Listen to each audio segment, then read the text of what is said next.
नमस्कार, मैं Sanjeev, chief editor the Banjara TV.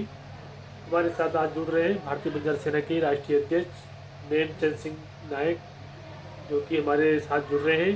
Sir, आपका हमारे चैनल पे बहुत बहुत स्वागत है।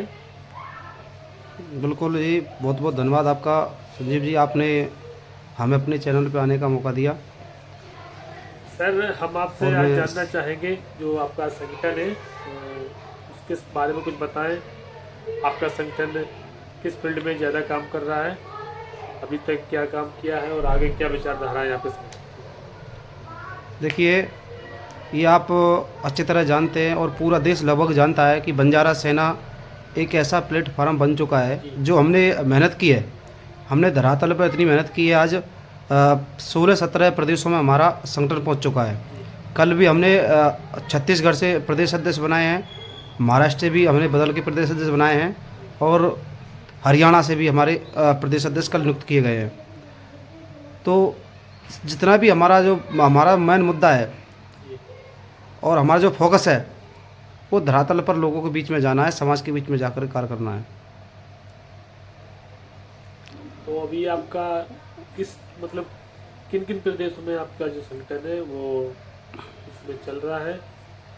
कितने राज्यों में बात हुई, देखिए कितने राज्यों में अभी एक्टिवेट है आपका संगठन के जो पदाधिकारी है? देखिए, हमारा जो आपको मैं बता दूं, दिल्ली में है, हरियाणा में है, राजस्थान में है, एमपी में है, गुजरात में है, मध्य प्रदेश में है, और महाराष्ट्र में है, तेलंगाना में है, कर्नाटक में है, छत्तीसगढ़ में है, और लगभग मेरे हिसाब से 2-3 स्टेट और रह रहे हैं जो मेरे पास डाटा है पूरा। जी जी 16 राज्यों में फैल चुका है, 16 में ज़मीनी स्तर तक हम जा रहे हैं।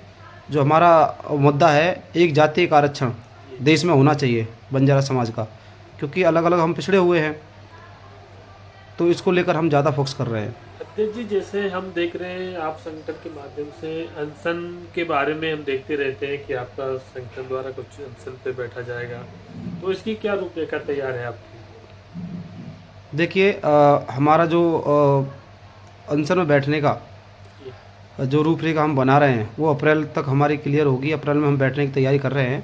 इस टाइम दिल्ली में भी आप देख रहे हैं चुनाव का माहौल है, तो आचार संहिता लगी हुई है।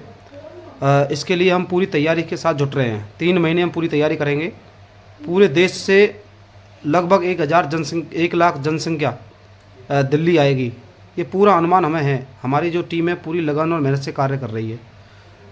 अच्छा, जो आप अनशन के लिए जो बात कर रहे हैं, तो किस मुद्दे को लेकर आप लोग अनशन के लिए तैयारी कर रहे हैं? मुद्दा क्या है आप लोगों का? देखिए, हमारा हमारा जो मुद्दा है, जी पूरे देश में एक ऐसी बंजारा समाज ही ऐसी जाति है जिसको राज्य की छोड़िए एक ज़िला में ही, और ज़िला की छोड़िए एक तहसील में, जहाँ उन्हें अलग अलग नाम से जाना जाता है। पूरे देश में हम 20 करोड़ लगभग बंजारा समाज रहता है, लेकिन हमें अलग अलग जो विभागों में बांट रखा है। कहीं पे हमें कहीं किसी नाम से जाना जाता है, कहीं किसी नाम से जाना जाता है, कहीं बीसी में है, कहीं एससी में है, कहीं एसटी में है। लेकिन हमारा जब रोटी बेटी का रिश्ता है, पूरे भारत में बोली हमारी एक है, तो हमें सरकार ने क्यों बांट रखा है? उसको लेकर, हम मुद्दे को लेकर, एक जाति एक आरक्षण पूरे देश में होना चाहिए, लागू होना चाहिए। और दूसरा, बंजारा वेलफेयर बोर्ड बनाया जाए, जिससे कि बंजारों का जो टांडे हैं, जो गांव हैं, आज भी विकास से वंचित हैं। अगर बंजारा वेलफेयर बोर्ड बनाया जाएगा, तो उसमें जब बजट आएगा, तो हम बंजारा समाज के जो गांव हैं उनमें विकास कर सकें। इस मुद्दे पर लेकर हम अनशन में बैठने की तैयारी कर रहे हैं। जी बिल्कुल। और अध्यक्ष, जैसे कि आपका जो अनशन का ये जो है, इसमें आपके समाज के और भी जो संगठन हैं, क्या वो पदाधिकारी, क्या उनके राष्ट्रीय अध्यक्ष आपका इसमें साथ देंगे? आपने बात की कि नहीं? हाँ, मेरे पास लगभग सबके फ़ोन आते रहते हैं। संगठन के जो जितने पदाधिकारी हैं, राष्ट्रीय अध्यक्ष हैं, मैं भी बातें करता रहता हूँ, तो उनका सभी का एक ही एजेंडा है कि सर, ये जो आप मुद्दा उठाया है, मैं आपको बताना चाहता हूँ, बड़े बड़े हमारे पदाधिकारी रहे हैं और आज वर्तमान में भी हैं अभी, और बड़े बड़े लीडर्स भी हैं, उनके भी मेरे पास फ़ोन आए हैं। जब से मैंने ये मुद्दा उठाया, एक जाति एक आरक्षण, तो सब लोगों ने सहमति जताई है और कहा है कि हम तन मन और धन से भी आपके साथ खड़े होंगे, क्योंकि आप एक लड़ाई समाज की लड़ रहे हैं। हम काफ़ी दिनों से देखते आ रहे हैं। तो ये समाज की लड़ाई है, मेरी घर की लड़ाई नहीं है, मेरे परिवार की लड़ाई नहीं है। हम समाज की लड़ाई लड़ रहे हैं, तो सबको जो चीज़ सबको अच्छी लगती है, लड़ाई उसकी लड़नी चाहिए। जी, बहुत अच्छी बात तो है हमारे साथ कि सब लोग हैं। आपका सब लोग साथ दे रहे हैं। और कुछ पार्टियां भी जो है आपके जो बनाई गई हैं, तो उनके बारे में आप क्या कहेंगे? देखिए, आप पार्टियां बनाएं, अच्छी बात है, समाज को पार्टी की ज़रूरत भी है। अ, लेकिन हम पार्टी का भी समर्थन करते हैं, बंजारा सेना पार्टी का समर्थन करती है, ऐसी बात नहीं है। जी हमने एक ही पहले से ही हम एक ही बात कहते आए हैं, हमारा जब रास्ता एक है, सबका मंजिल एक है, तो हम अलग अलग रास्ते चलकर कुछ नहीं पा सकते। मंजिल पहुंचना तो हमें वहीं पे है, मंजिल पे। तो आप कोई भी मुद्दा है, कोई भी संगठन उठा रहा है, कोई भी कर रहा है, तो उसका साथ सब लोगों को मिलकर साथ देना चाहिए। नहीं, बिल्कुल सही बात लड़ाई हम सबकी एक ही है।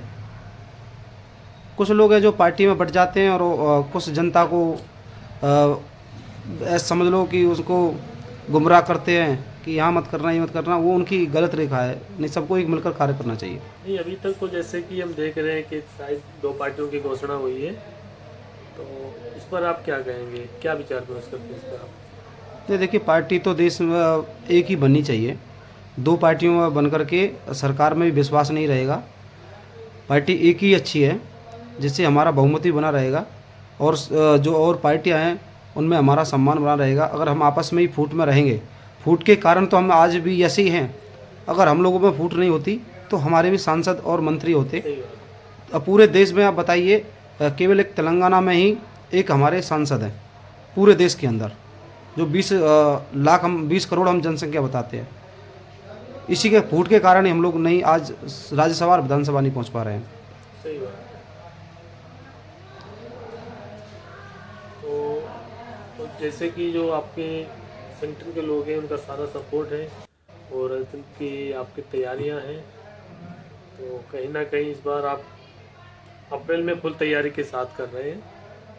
तो और भी जो पार्टियों के जो हाँ, मेन लीडर हैं उन लोगों से भी आपकी बात हुई होगी, जो पार्टियां बनाए हैं, तो क्या वो लोग भी आपके अंचल में साथ देंगे कि नहीं देंगे? बिल्कुल पूर्ण तो उन्होंने सभी कहा है कि हम तन मन धन से साथ खड़े जी हैं, जी। जितने भी पार्टी बना रहे हैं और जो हमारे बाकी संगठन भी हैं। लेकिन देखिए, एक दो लोग तो ऐसे होते हैं समाज में कि वो नहीं चाहते कि एक जाति एक जी आरक्षण जी। का मुद्दा लेकर के नेमचंद दिल्ली बैठेगा। तो उन्हें लगता है कि जब दिल्ली नेमचंद बैठेगा तो हमारी राजनीति खत्म हो जाएगी। जो हम गुलामी करना समाज को सिखा रहे हैं, हम कर रहे हैं। आप जब दिल्ली बैठेंगे ना धरने पर, 1000 युवा नेता बनकर निकलेगा यहाँ से, दिल्ली से। ये हम आपसे वादा कर रहे हैं। हमारी सोच ये रही है कि पूरे देश में हमारे युवा नेता बनकर उभरें, अधिकार मांगना सीखें, शासन प्रशासन से लड़ना सीखें। सोच हमारी जीवन से यही रही है और यही करने की आपके प्रयास कर रहे हैं। चलिए, बहुत अच्छी बात है, बहुत अच्छी सोच है आपकी। तो जी, आपने समय दिया उसके लिए बहुत बहुत धन्यवाद। डॉक्टर साहब।